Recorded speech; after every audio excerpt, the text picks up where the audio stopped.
All right, brothers and sisters, let me give you your assignment for the next 2 weeks. Actually, we're finishing up, as you can see. These are the last verses in the book of Daniel. It's a wonderful book. You know, it's got a lot of those stories. How many of you learned about Daniel and the lion's den? And, the three guys. My shack and his shack and whatever. All those guys. A lot of interesting stories for little kids to learn. But as you saw, as soon as we hit Daniel chapter 7, we hit a depth that's pretty deep and all kinds of visions that Daniel received. Now, here's what we're going to do next week. So I'm just preparing you. I want you, now we've studied Daniel, to put yourself, if you can, in Daniel's shoes. So now you're Daniel or Daniela, as the case may be. And your question for next week is going to be a simple one. What has the Lord revealed to you regarding the God of judgment?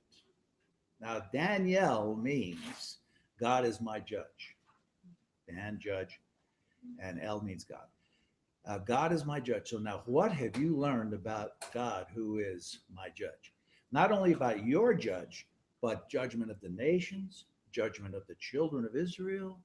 What have you learned about the God of judgment? Is all his judgments bad? Is it good? So I don't know if you can read all the way through Daniel in the next week, but that's what I'd like you to do. At least page through it and have in mind that you're learning these lessons that Daniel learned from the time he was a young man until we get to these verses where basically the last couple of verses says, Daniel, you've been faithful to the end. Now rest and await your reward when the kingdom comes. So we find him at the very end of his life here. If you can go back through a retrospective, we're going to fellowship openly. Find some verses that will help you. Daniel 7 is especially relevant because it talks about God coming and sitting in judgment and everything. But really, all the chapters have to do with God's judgment about the kingdoms and when Nebuchadnezzar went berserk and all that kind of stuff. Okay, so that'll be the first week. Then the second week, once again, back into Daniel's skin. And the question is, how does the Lord help his servants who are faithful in the last days? And there you want to look at all the ways God strengthened him, gave him vision, helped him, specific ways. Just think about that for your own life because you are a Daniel. Dare to be a Daniel and think about it. So that's going to be the second week after tonight. Okay. Why don't we start by reading? We're just going to plunge right in here, Daniel 11:36, and read through 12:13 at the end. Okay, let's start with Julio, and let's run across his row, and then down the next row, and the next row. It's not that many verses, but let's read it like that. Okay, 11:36 to the end. Then the king shall do according to his own will. He shall exalt and magnify himself above every god. He shall speak blasphemies against the God of gods, and shall prosper till the wrath has been accomplished. For what has been determined shall be done.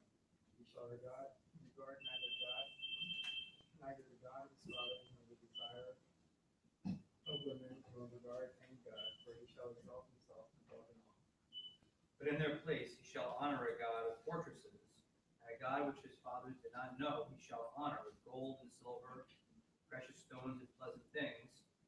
Thus he shall act against the strongest fortresses with a foreign God, which he shall acknowledge and advance its glory. He shall cause them to rule over many and divide the land for gain. At the time of the end of the king of the south shall attack him, and the king of the north shall come against him like a whirlwind, with chariots, horsemen, and with many ships. And he shall enter the countries, overwhelm them, and pass through. He shall also enter the glorious land, and many countries shall be overthrown. But these shall escape from his land: Edom, Moab, and the prominent people of Ammon. He shall stretch out his hand against the countries, and the land of Egypt shall not escape. He shall have power over the treasures of gold and silver, and over all the precious things of Egypt. Also the Libyans and the Ethiopians shall follow at his heels. But news from the east and the north shall trouble him. Therefore he shall go out with great fury to destroy and annihilate many. And he shall plant the tents of his palace between the seas and the glorious holy mountain. Yet he shall come to his end, and no one will help him.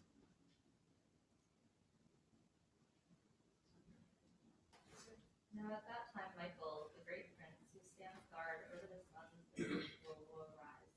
And there will be a time of distress such as never occurred since there was a nation until that time. And at that time, your people, everyone who is found written in the book, will be rescued. Many of those who sleep in the dusty ground will awake, some to everlasting life and others to shame and everlasting torments. But the wise will shine like the brightness of the heavenly expanse, and those bringing many to righteousness will be like stars forever and ever. But you, Daniel, close up these words and seal the book until the end, until the time of the end. Many will dash about in knowledge will increase.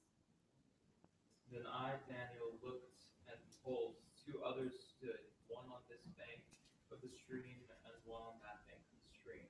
And someone said to the man clothed in linen, who was above the water of the stream, how long shall it be to the end of these waters? And I heard the man clothed in linen, who was above the waters of the stream. He raised his right hand and his left hand toward heaven and swore by him who lives forever, that it would be before time, and a half times, and that when the shattering of the power of the holy people comes to an end, all these things will be finished. I heard, but I did not understand. And I said, O my Lord, what shall be the outcome of these things? He said, Go your way, Daniel, for the words are shut up and sealed until the time of the end. Many will be purified, made spotless and refined, but the wicked will continue to be wicked. None of the wicked will understand, but those who are wise will understand. From that time, that the daily sacrifice is abolished, and the abomination that causes desolation is set up, there will be 1,290 days. Blessed is the one who waits for and reaches the end of the 1,385 days. But as for you, go your way to the end, then you will enter into rest and rise again for your allotted portion at the end of the age. All right.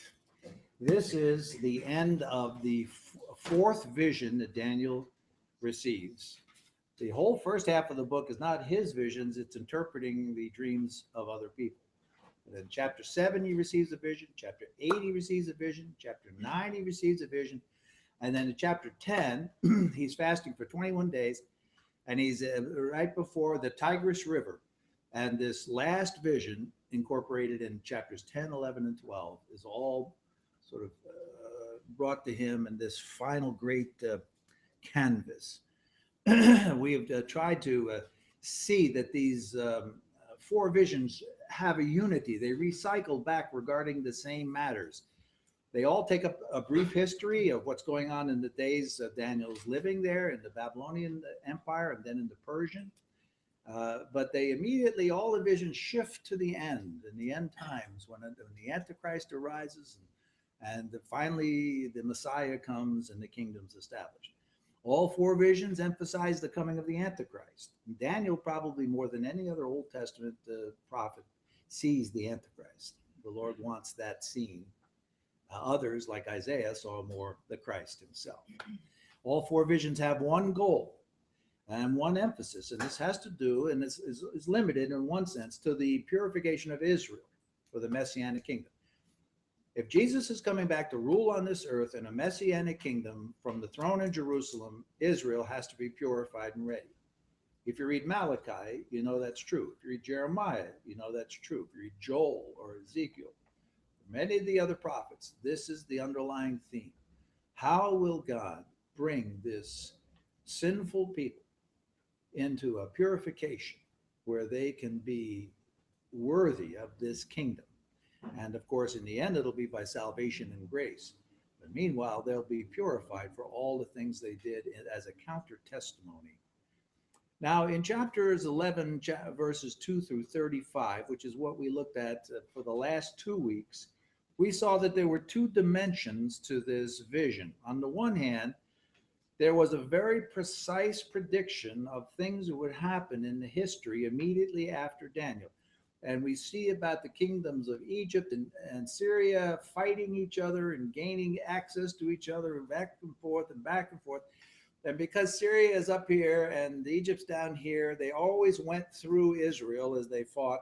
And so Israel was constantly devastated as the war moved that way. And then when the war came back this way, once again, it's like they ate all the crops, burned up everything, and they all started over again. Israel was just in the middle of a horrendous number of years that was capped off by this Antiochus Epiphanes, Antiochus IV, of the king of Syria, who became king of Syria. And he is the guy who, for some reason, had this special hatred of the Jewish covenant and of the temple and of Jehovah himself. And he made it his life's work to make all the Jews into good Greeks. And so he set the statue of Zeus in the temple, which was the abomination of desolation. And so that whole history was beautifully accounted for by this vision that Daniel saw looking up the mountains. But we know that there was a whole another aspect of it, because God's wisdom is such that he not only can foretell actual facts of history, but he can also use those facts of history as a penultimate vision of what will ultimately happen. And as we retraced last week, these verses 2 through 35, we saw that it's a picture of the conflicts arising in the last days leading up to the Great Tribulation, and of course the rising of the Antichrist. So suddenly Egypt and Syria take on a more global perspective. There's a northern superpower as we're in a southern superpower, and they're after each other's treasures, which are various and different. Down in the south, the riches; up in the north, other things. And so they're always attacking each other's fortresses and going on. And this is sort of a picture of what will happen in the last days. It's to make us who are living in this day intelligent of the fact that you'll see in the end days that war will be continual and relentless and even stalemated in these times. So when we looked last week at this apocalyptic value, which means the value of this passage for the end times, we see just a couple of things which we will review before we look on to the finish tonight. Daniel was given understanding of the tribulations to come to Israel in the end days. So it just wasn't about immediate history. Listen to what the angel said. Now I have come to give you an understanding of what will happen to your people in the latter days, for the vision pertains to the days yet future. So these historical events are to be sort of morphed. I don't know, that's not the right word. But anyway, need to be extrapolated into that which is going to happen in the end days. So the angel said, this is the reason for this vision in chapters 10, 11, 12. Number two, we notice that at some point in Daniel 11, Antiochus Epiphanes, the Antichrist's prototype, morphs into the Antichrist in the end days.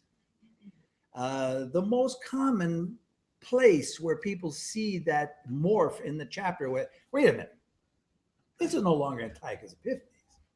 Why, in verse 21, there's a despicable person who arises, and suddenly the things that are spoken of, I don't even know if Antiochus Epiphanes could have dreamed of.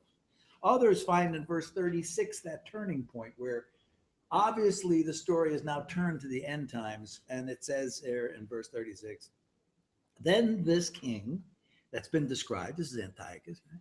But then this king will do as he pleases. He'll exalt himself and magnify himself above every god. He'll speak monstrous things against the God of gods, and he'll prosper until the indignation is finished. So there is this final one who will rise and take ascendancy until the judgments and the purifications are through, and then, of course, he'll be finished. The third aspect of apocalyptic value to this last vision there is that the abomination of desolation in near history, which was that placing of Zeus in the temple, and is referred to by the Jews as they look back on that moment in 165 BC when Antiochus Epiphanes did that, the abomination of desolation in near history foreshadows a greater desolation to be perpetrated by the Antichrist in the last days.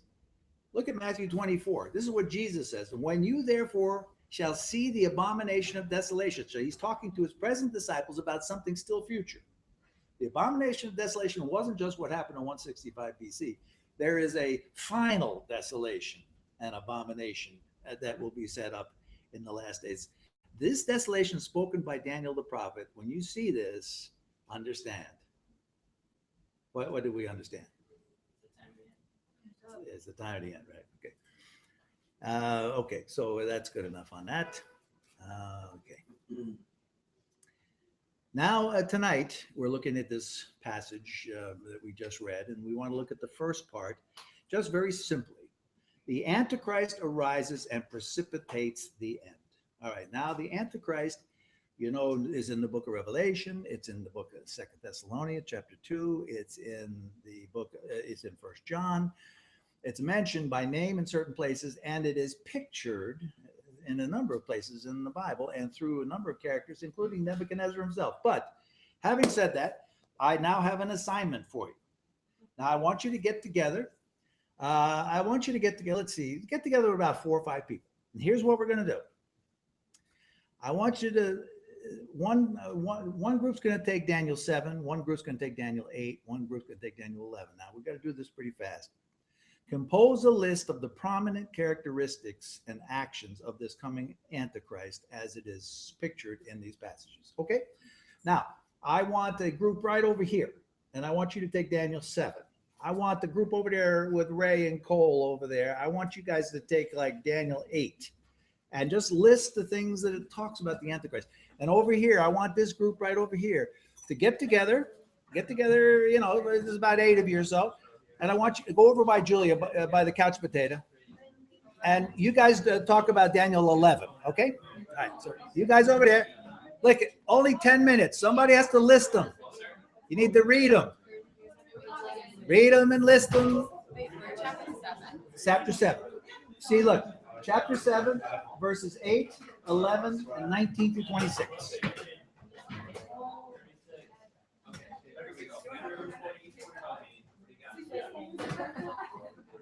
You guys back there, let's see, Ray. So you see you guys have chapter 8, 9 through 12, and 23 through 25. That's the 2 sections.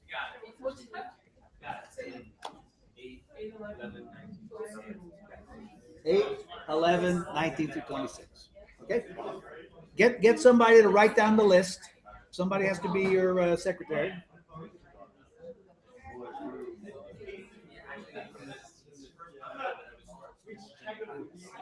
Eight. 9 through 12, 23, 25. You guys.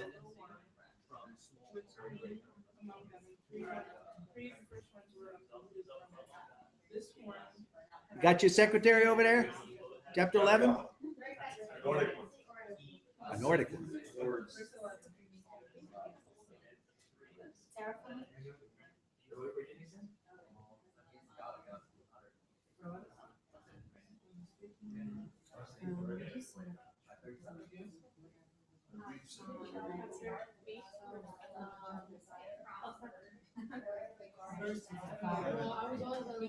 Prominent characteristics.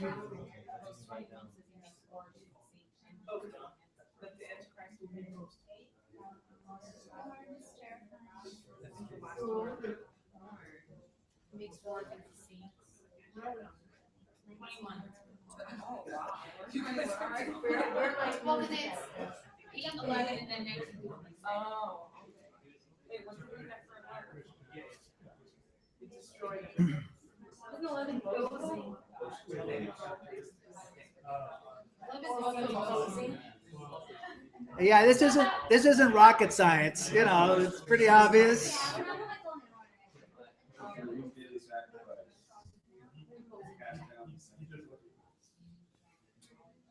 Saints will be giving you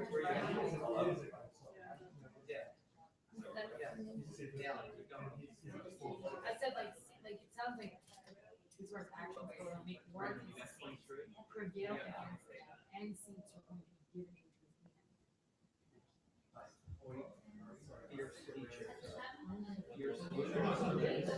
we did, didn't we? Right. Yeah, that's what?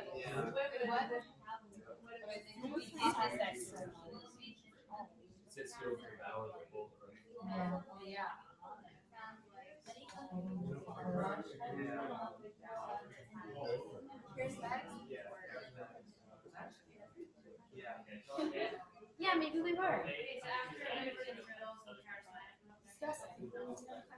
Robert's gonna be great.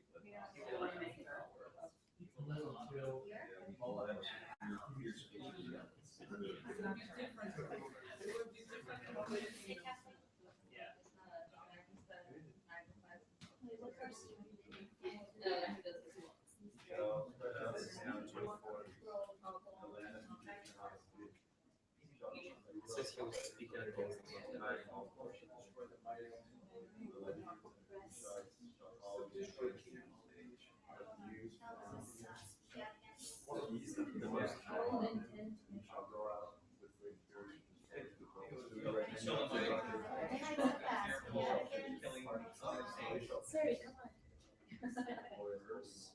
And what did you say? Press.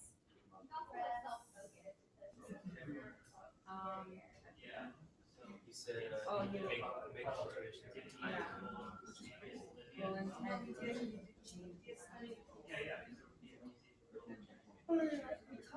We said times and laws. Basically, we have to change the piece and stuff. And I was basically saying,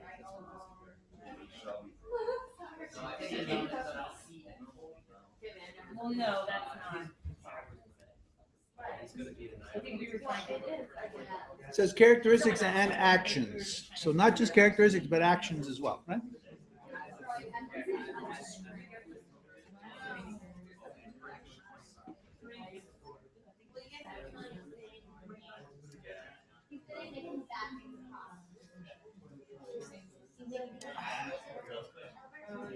Yes.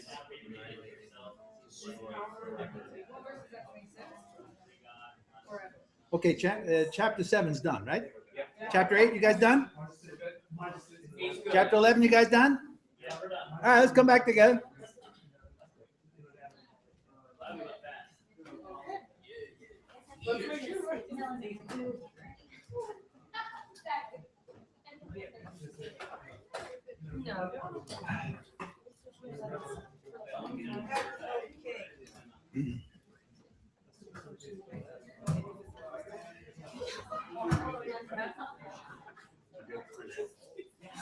I got a green one.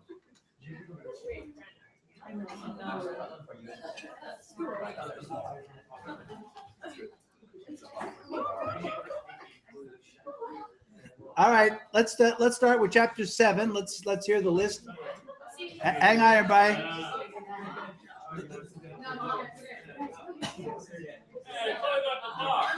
Huh? That's all right. She's passing it around. All right, everybody, quiet, quiet. Let's let chapter 7 give their review of characteristics and actions. In no particular order, Here we go. he will have horns, terrifying. All right, wait. What does that mean? He'll have horns.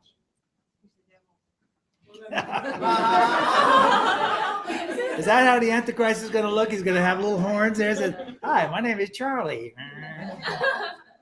Who do you picture the Antichrist as? Harrison Ford, the guy from Matrix with the sunglasses, Matthew McConaughey. Who do you picture him as? A clown? All right. Let's see if you get a composite picture in your mind. All right, here we go. He's got horns. What's horns mean? It means power, authority. Okay. Yeah. He will make war. Yep. Posing, dreadful, he prevails against the saints, he devours the earth, crushes and tramples the remainder of the earth, speaks out against the Most High, he oppresses, he intends to alter time and law, he subdues 3 kings, and eventually he will be annihilated forever. All right. That's the list. All right. Let's see if it agrees with my list. The horn will pluck up 3 other horns. That means that he'll rise up when there's other kings, which he'll somehow undo. And he will be shrewd. That's what the eyes mean. He'll have eyes, which, you know when you see somebody has eyes, They understand what's going on. They look at you and you could see something there. See, eyes imply shrewdness, and of course, this very boastful tongue, right? He'll have a horn full of boastful words until the beast was slain and burned. He will be boastful all the way. All right? The horn connected with the beast that devoured and trampled others as it appeared larger. So this horn is connected with the beast. He's not just on his own, he's with something that we don't know. What is this beast? Is it a kingdom? Is it a power? Is it a beast? What is that, you see?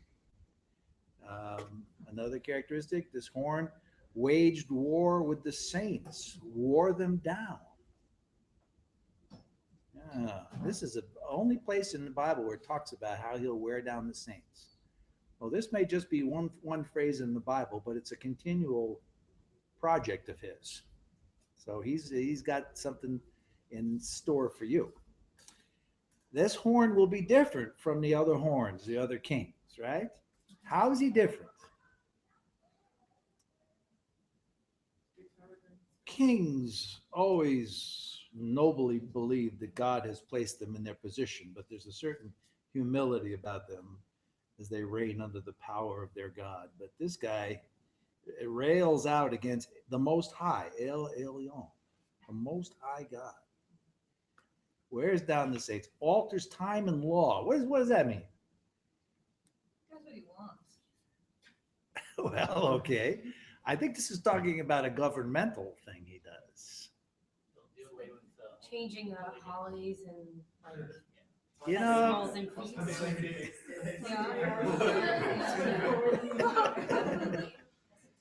once upon a time, when I was a little boy, almost nobody worked on Saturday and Sunday. On Sunday, you could hardly go to a store except a 7-Eleven. But now the times are altering. Vacations are Thanksgiving's turned into Turkey Day. Christmas has turned into Happy Holidays. And by a gradual turn of things, all things that are honoring to God are twisted and taken away, and the times change. Your vacation days are cut short and your hours go longer, and there you go. And he prevails for 3.5 times, whatever those times are, right? 3.5 times. His dominion will be destroyed in judgment. It's important to remember that. It will be in judgment that this dominion will be destroyed. All right. That was the list. All right, chapter 8 list. All right, I have. Those are daily sacrifices, very fast ascendancy, many followers, rained down coats. It prospered small to big in everything. Self-exalted, magnifies itself in his heart, cast down the sanctuary, has fierce features, understands riddles. His power shall be great, but his power is limited. He's charismatic. He's an agent of destruction. He does whatever he wants. He will engage in killing of saints. He's murderous. He's cunning, deceitful, and he is good at making bad things prosper. Okay. Well, we should be able to be making a good composite picture from that, huh? It's interesting that they call him the small horn. Huh? What does it mean that he grew exceedingly southeast and toward Israel? Huh? Well, it means, yeah, he had a lust for these lands, to take over these lands, and especially Israel. So now in chapter 8, sort of a new dimension is taken in a way. You see that there's a lot of spiritual stuff going on. This section here in 8:10, somehow he prevails over some forces in the heavenlies, causing angels to fall to the earth and be trampled. Read 8:10. Somebody in the chapter 8 section. Just give us an 8:10. So and think what this means. What do you think this means? This is a very obscure passage, and many people interpret it a lot of different ways. All right, who's got it? Frankie, you got it? it grew great, even to the hosts of heaven. So it grew great. Now this is the Antichrist. It grew great even to the host of heaven. Now what does that mean? Go ahead, keep going. And some of the hosts Okay. He tricked Tricked them? He Okay. influenced them, tricked them. It's Satan, right? First of all, the Antichrist knows about the warfare in the heavenly places. You know how we talked about this thing? If there's angels, there was a Gabriel, and there was Michael, and there was a Prince of Persia and Prince of Greece. There's angelic forces that are fighting all the time. This guy knows about it and somehow is able to affect the disruption in the heavenly places. He's that powerful. Now, why can he do that? It's because of one of his characteristics later on, chapter 8, which is his power is not his own. Even though he's a human being, you know, there's one of the things where Paul says we don't wrestle against flesh and blood, but it says we wrestle against principalities, against powers, against forces of wickedness, against world rulers in dark places. Now that only that one sounds like it could be human beings who have a connection in the heavenlies with evil.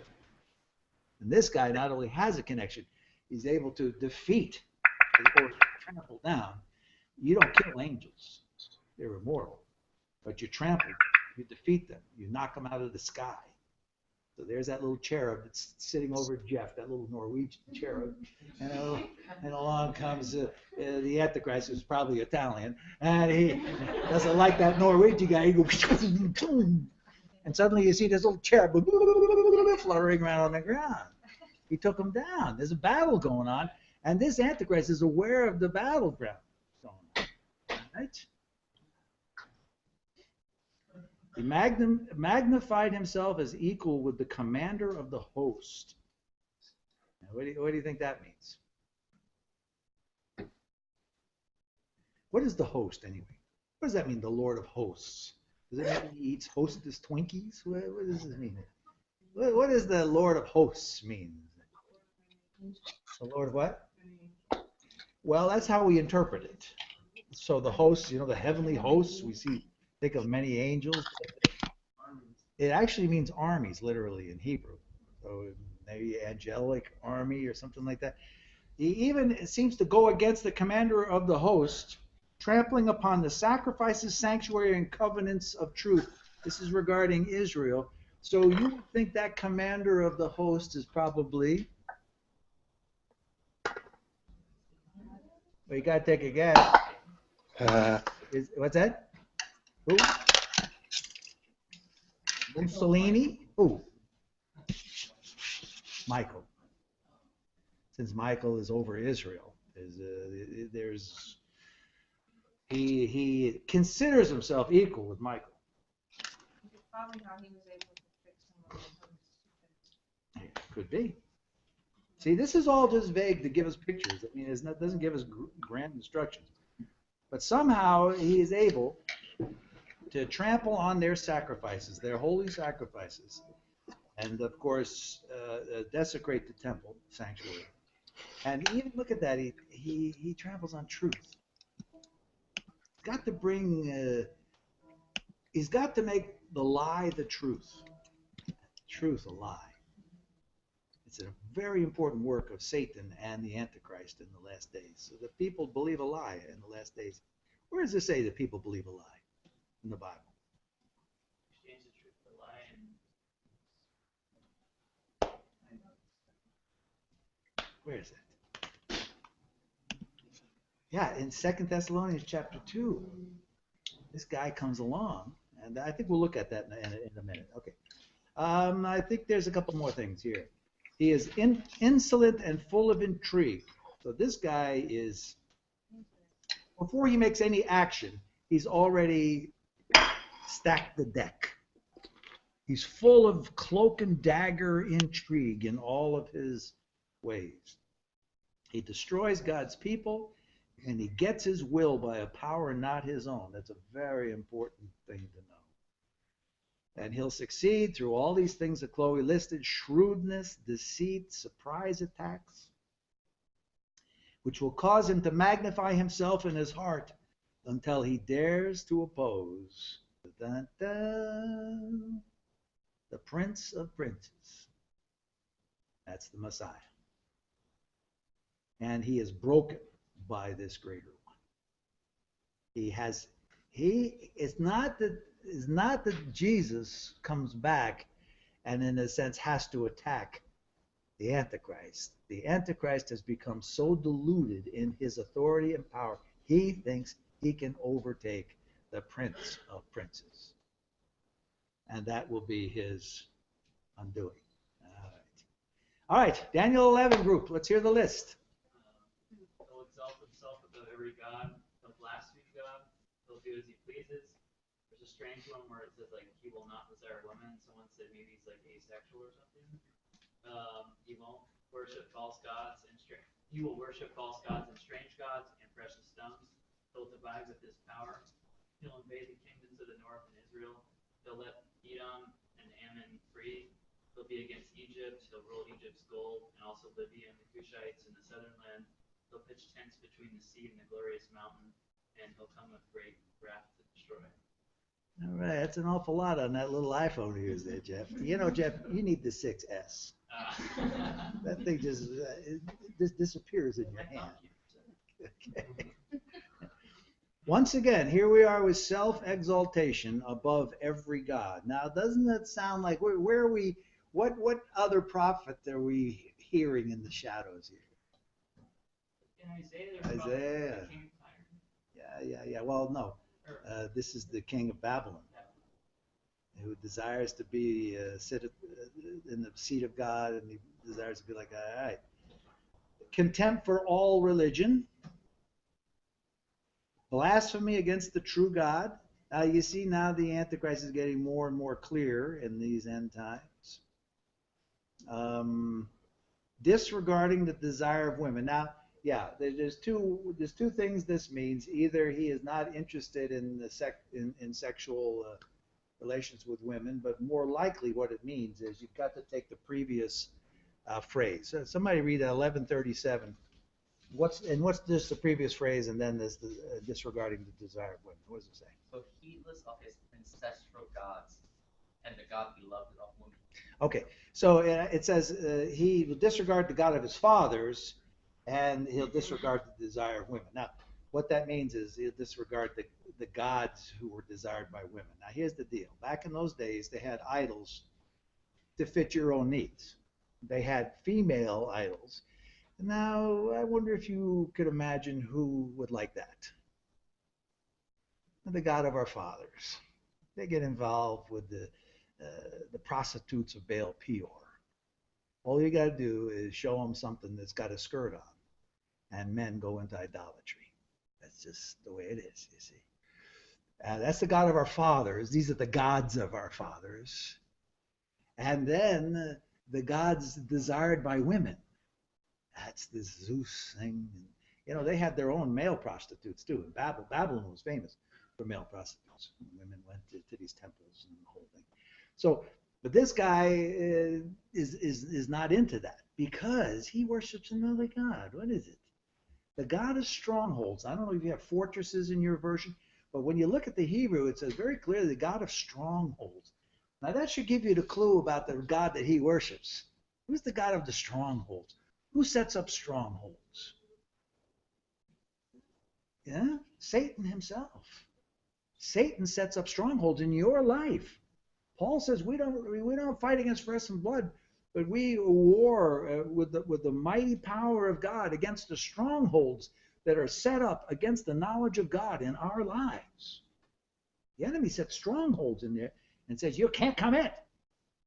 But the Lord breaks those strongholds down. Yeah? So the God of the strongholds is Satan himself, who's the power source, of course, behind this Antichrist. Success in all his exploits come by the power of his God of fortresses, right? Okay. He'll give glory and kingdoms to those worshiping him, etc. You know what? And now, did I miss it on the last one? Anyway, there are some references here in Revelation we should just read, just so you can see that we're getting to the end times and there's parallels involved here. So let's, where are we at? Elby, did you read in the earlier part? Okay, Evelyn, would you find that? Revelation 17, 12, and 13.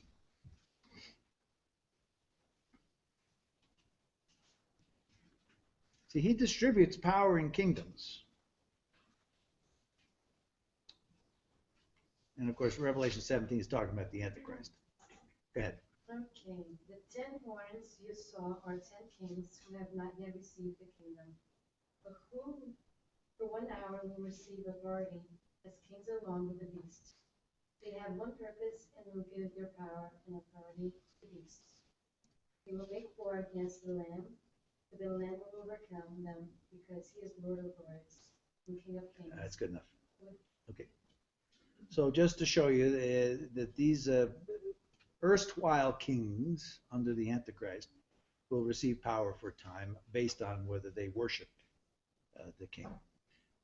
He will repel the superpowers north and south, overwhelm these enemies with ships, horsemen, taking the treasures of the south. You know what? This is going to be an amazing thing when you see how the Antichrist is able to take the treasures of China, the treasures of Russia, the treasures of America, and somehow own them, rule them, use them. He can leave them in those countries. He's got control over the whole thing. That's why when a lot of people, when the world became completely dependent on Middle East oil, that's when people saw the possibility of this thing coming to pass. Because if you got oil, you rule the world. And that's what a lot of James Bond movies are about. Somebody trying to control the oil. All right. In the midst of his great success, as a complete megalomaniac, nothing irks him so much as rumors of rebellion, like in Ezekiel 38:18. What's that talking about? Don't look there. You should know by now. It's talking about Gog. We all know who Gog is.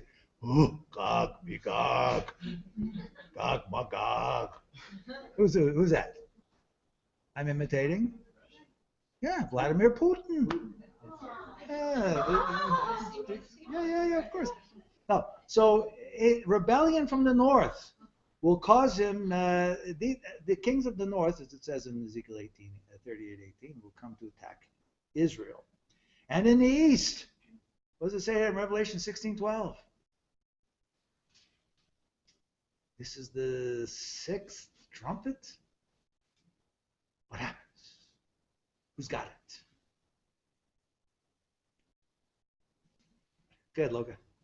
The sixth angel poured out his bowl on the great river, the Euphrates, and its water was dried up to prepare a way for kings of the east.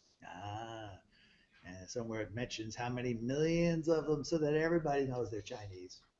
Can't be Japanese, Korean, they got to be Chinese. They're coming through the Euphrates, they're coming toward Israel, they're going to fight them. You know, everybody picks out who they think these things involve. But anyway, and they're going to come, and you know what? They're going to come to attack the Antichrist, who set himself up as the protector of Israel. He will annihilate many, and look where he pitches his royal tent for decisive victory on holy ground between the sea, which is Mediterranean, and Jerusalem. Pitches his tent right on Megiddo. Yeah.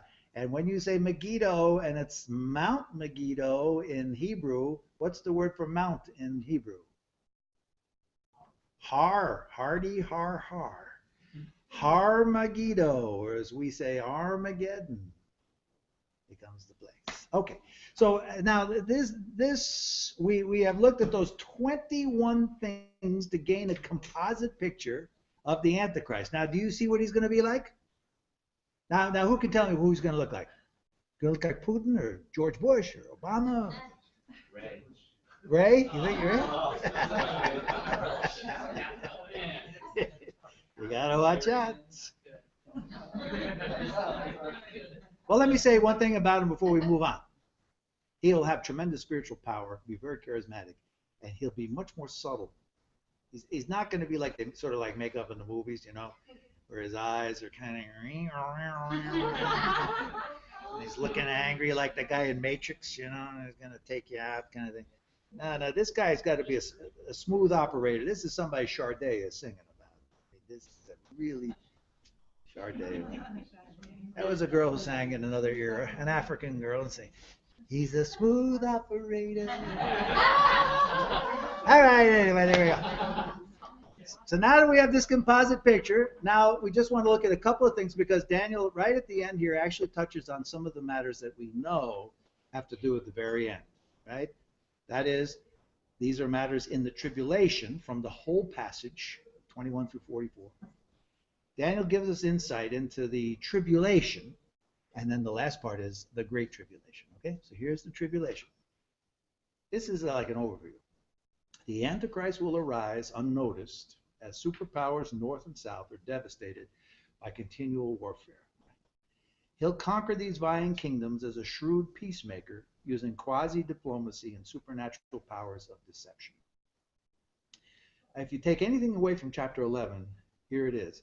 Out of a sort of a cauldron of economic and political chaos, there will come one who has it all together and has a way of bringing peace between the powerful nations in those days, which in the last days will be probably the BRIC nations, right? You know what the BRIC nations are? The emerging nations today are Brazil, Russia, India, and China. It's called the BRIC nations economically. And already now, China has now passed the United States, not in gross national product, but in gross domestic output, is it? So, in other words, China is now ascending, and America's, because there's so many problems, going into shadows. Well, we don't know who the major powers are going to be, but there's going to be vying powers that are going to be vying for some things that are precious. And you know, we might be surprised to find out that the actual precious things that they're vying for are environmental things, like fresh water or fresh air or you know, non-polluted things. One day, Christian Chen, who tends to throw in these wacky bombshells from left and right, you never know what he's going to say. He says, one day, the most expensive thing in the world will be Christian blood. Because Christians will remain free from HIV and many of the contaminating things that blood, I mean, you know, some of the blood that they draw from people who give money, blood down at the blood bank, and they just have to turn it into serum and throw away and stop. This is, yeah, it's bad blood. But he says that they'll actually kidnap Christians just to get their blood. So, you know, picture me, I'm a rich man. Oh, that's a joke, right? Picture me, I'm a rich man, and I got a son who's at the verge of death. What do? Kidnap the monster. Draw her blood out. I put it in my kid. The kid gets transfusion, comes back to life. Well, anyway, superpowers vying for things. Who knows what these things are going to be? But what's about it, Jack? Like five viewers listening online. couple just tuned in.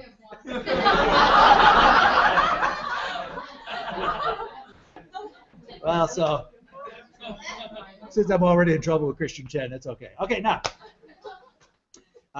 3, global issues become more religious and spiritual in nature. You notice how as the Antichrist came up, it started out sort of political and global and got more and more religious. As the Antichrist gradually reveals his hatred of Israel, his disdain for God, and his desire to be a God who rules over all people. So at this point, we should read 2 Thessalonians chapter 2, verses 1 through 12. Let's get a good reader to do that. And who can we have do that tonight? Sammy, how about you? 2 Thessalonians chapter 2, 1 through 12. Now you remember the Thessalonians were worried about the Lord's coming back real soon and everything. And they were so worried that they thought he was coming back at any moment. And maybe they'd been left out of the rapture. I mean, there's all kind of problems like that. So Paul here is now trying to tell them about the fact that, you know, all of that stuff is not going to happen until this Antichrist comes first. Now we request of you, brethren, in regard to the coming of our Lord Jesus Christ and our gathering together to him, that you not be quickly shaken from your composure or be disturbed either by a spirit or a message or a letter, as if it is from us, to the effect that the day of the Lord is coming. Let no one in any way deceive you, for it will not come unless the apostasy comes first, and the man of lawlessness is revealed, the son of destruction, who opposes and exalts himself above every so-called God or object of worship, so that if he takes his seat in the temple of God, displaying himself as being God. Do you not remember? That's the final abomination, by the way. Do you When the not Antichrist himself sits in the temple and says, now I am God. Do you not remember that while I was still with you, I was telling you these things? And you and you know what restrains him now, so that in his time he will be revealed. For the mystery of lawlessness is already at work. Only he who now restrains will do so until he is taken out of the way. Then that lawless one will be revealed, whom the Lord will slay with the breath of his mouth, and bring to an end by the appearance of his coming. That is, the one who is coming is in accord with the activity of Satan, and all power and signs and false wonders, and with all deception and wickedness for those who perish, because they did not receive the love of truth, so as to be saved. For this reason God will send upon them a divulging influence, that they will believe what is false, in order that they may all be judged who did not believe the truth, but took pleasure in wickedness. Okay, so there you go. Very worked out in New Testament fashion, this vision of what Daniel is sort of foreseeing. Okay. Then part 3 just finally pictured a few broad brush things regarding the Great Tribulation that we see as Armageddon sets itself up. Pitching his royal tent for battle in Armageddon are pictured here in Revelation 16:16. Let's have somebody read that. Lorraine, would you read that? Revelation 16:16. And then Jeff, if you'll hit Revelation 12 for the next one. And Lindy, if you can stop yawning there. Matthew 24. All right, so here we go. Revelation 16:16. Then they gathered the kings together to the place that in Hebrew is called Armageddon. All right, they gathered the kings together for this big battle, and the Antichrist sets his royal tent in the middle of the whole thing. Can't wait for the victory, right? 12:1. Let's read 12:1, Jeff. A great sign appeared in heaven, a woman clothed with the sun. Oh, sorry, I meant Daniel 12:1 first. Oh, well, that was interesting. Yeah, no. But that's exactly what it's referring to. So you see. Wow. Daniel 12:1 is Revelation 12:1. Yeah. Now at that time. That deserves a drum roll there, Sammy, right? Now at that time, Michael, the great prince who stands guard over the sons of your people, will arise. There will be a time of distress. Okay, that's good enough. Just about that. And Michael will, after the end of all of this stuff, Michael will arise. Now in Revelation chapter 12, they have this big scene with the woman giving birth to a child and Satan waiting to catch the child. And the child is snatched away to heaven. And then it says, and war broke out in heaven. And it was war in the end between Michael and Satan. Now Michael and Satan began this great war in the heavenlies there too. And Michael got the victory because he was connected to something on earth. And what was that? He was connected to the overcomers. Because here it says, Michael overcame Satan and threw him down to the earth. And then it says, and they overcame him by the blood of the Lamb and by the word of their testimony. So suddenly overcomers are in the picture. And through the prayers of the overcomers, Michael won the victory. So you see, angels are kind of connected to us and dependent upon us, even in the struggles that are going on in the heavens. I don't know if you see that. But there's a lot going on, and this is why it's more important to pray for things. When you see somebody you believe is being taken over by Satan, you need to pray against that and watch what God can do in the heavens. I hope you understand what I'm saying. Okay. Also in Daniel 12:1, it says, good. My iPhone changed. There will be a time of distress such as has not happened from the beginning of nations until then. Okay. Do you hear that? Now listen to Matthew 24:21.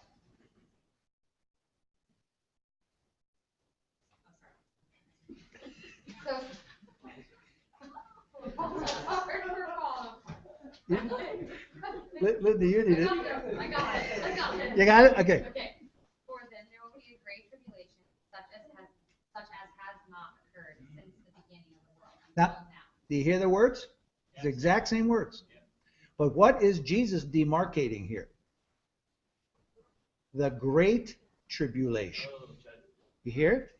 The great tribulation. So this Daniel 12:1 verse phrase is the phrase of the great tribulation, where the pressure will be so intense that unless the Lord shortened the days, nobody would last. That lasts 3.5. Really tough. And then there is also in Daniel 12, let's see, Evelyn, I guess we should end up with you there, if you don't mind. Daniel 12, verses 2 and 3, a prophetic promise of the resurrection and a shining of the righteous ones in the coming kingdom. She was pregnant and cried out in pain, and she was about to give birth. No. This is now Daniel chapter 12. I'm sorry. We're actually looking at Daniel, and we're sort of taking pictures in Revelation. So, it said 2 and 3? Yeah. Multitudes who sleep in the dust of the earth will awake, some to everlasting life, others to shame and everlasting contempt. Those who are wise will shine like the brightness of the heavens, and those who lead many to righteousness like the stars forever and ever. All right, great. So what other passages in the Old Testament talk about that? The shining in righteousness, or New Testament? Other passages, you know? What is it? Malachi, right, exactly right. Yes, those who love the Lord, their names will be mentioned, remembered in the book, and they will shine like the sun of righteousness. Where else is that mentioned? Well, one other place. How about in the New Testament? 1 Thessalonians 4. Well, not that I can recall, but the Son of Righteousness is mentioned several times. The main one is that Jesus says is in Matthew 13, the dragnet parable, or maybe it's the harvest of the wheat and the tares. But anyway, the sons of righteousness shine in that final day. Okay, but these are all phrases regarding what's going to happen in the end days. All right, so part 4 of this passage now has to do with Daniel himself, right? In Daniel 12:5 through 7. It's interesting. There's Daniel kneeling by the river. That's exactly what Daniel looked like. This was an iPhone picture. And he sees two guys on either side of the river, and they start asking questions. Oh, wait, to this angel in the middle, who looks somehow like Jesus in this picture. And they say, well, wait, you didn't describe all this stuff. Now I'm all confused. Now, so angels are even confused about this stuff. So don't feel bad if you're a little confused about what's going to happen in the end times, because the angels themselves are confused. Well, let's read verses 5 through 7. Now, where are we at? LB, he's squinting too much. Let's go to Valerie. Let's do. Okay? Daniel 12:5 through 7. Then I, Daniel, looked, and behold, there stood other two, the one on this side of the bank of the river, and the other on the side of the bank. And one said to the man clothed in linen, which was upon the waters of the river, how long shall it be to the end of these wonders? Sorry. And I heard the man clothed in linen, which was upon the waters of the river, when he held up his right hand unto heaven, and swear by him that liveth forever, that it shall be for a time and a half. And when he shall have accomplished to scatter the power of the holy people, all these things shall be finished. All right. Yeah. A tough translation, too. You were reading that pretty good. All right. Now, so here again, here's these people. Now, this is the original, this mighty angel. Is this the angel of Jehovah? Some people think. Is this Jesus in his pre-incarnation? Some people think so. He's standing on the waters. And, it's amazing because in Revelation chapter 10, this mighty angel shows up standing on the water, straddling the earth and the water. You know that passage? In Revelation chapter 10. And then I saw a mighty angel, and he had one foot on the earth and one foot on the sea. And he held up his hands, and he swore that there be delay no longer. And then he said to John, seal up those words. And what did this angel say to Daniel? Seal up these words. For the time will be a time, and the times and a half a time. There again is the 3.5 time, which is why I've always believed that it should take you 3.5 years to get your bachelor's degree. There you go. It's in the scriptures. Well, so are these angels or these people asking this angel or these kind of visions? The difference between angels and humans sometimes gets a little bit fuzzy. That's why sitting here, sometimes I look out on you. I don't know. Angels, humans. Huh? Yes. Then I look at Leandra and say, humans. Only kidding. I only do that because Sammy calls her his angel all the time.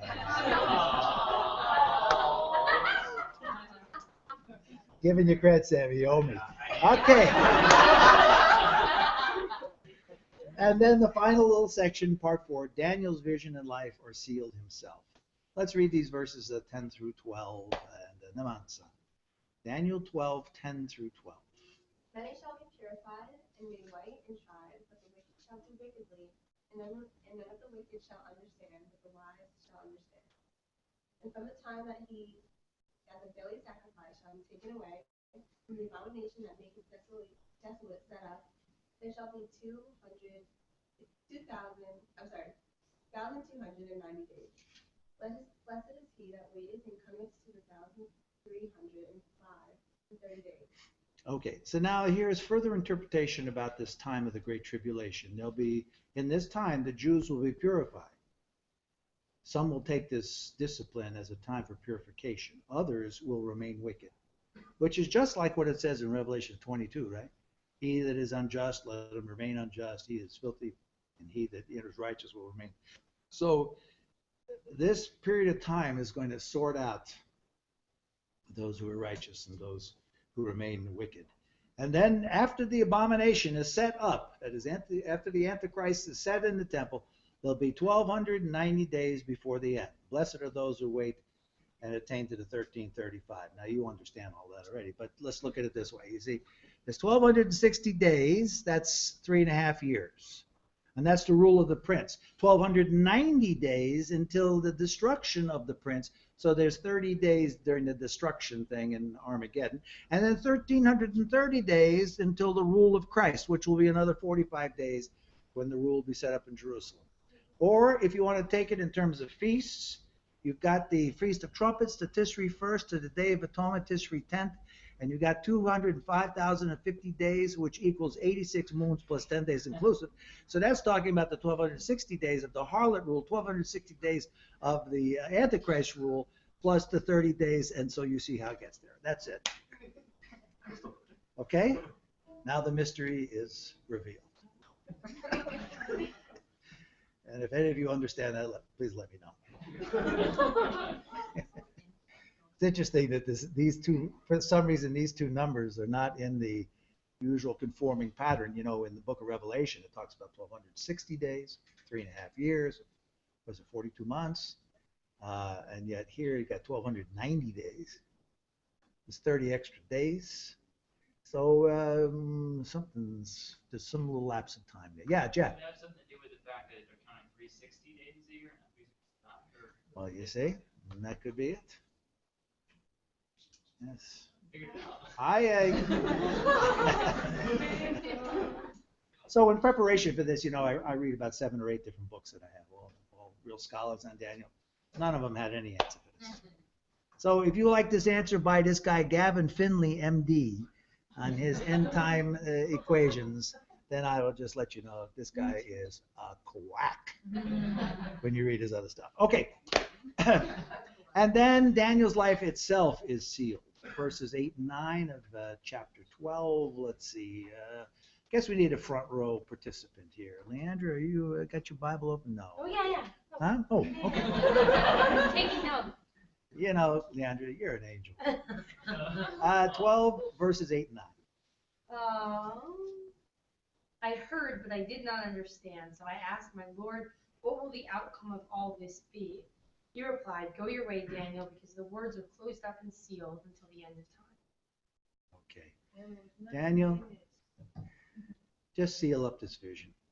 If you don't understand, You know, there's certain things in prophetic vision you don't understand until the time comes up, and suddenly there's understanding. So Daniel, don't get your mind all in a dither. There are some people who think too much. Daniel, seal it up, right? And then verse 13, a final verse there. Leandra, maybe do that one too. Whereas, as for you, go your way till the end. You will rest, and then at the end of the days, you will rise to receive your allotted inheritance. And this is a very wonderful thing. I want you just to think about it. You know, the Lord tells, Paul says something in 2 Timothy. He says, I'm ready for my reward. I've run the race, I've finished. I know there's a crown laid up for me. And here the Lord tells Daniel, Daniel, you're going to your rest and to your reward. You've done a good job. Been a faithful servant. Your portion's waiting for you. So take your rest. And as far as we know, this is the last moment of Daniel's life.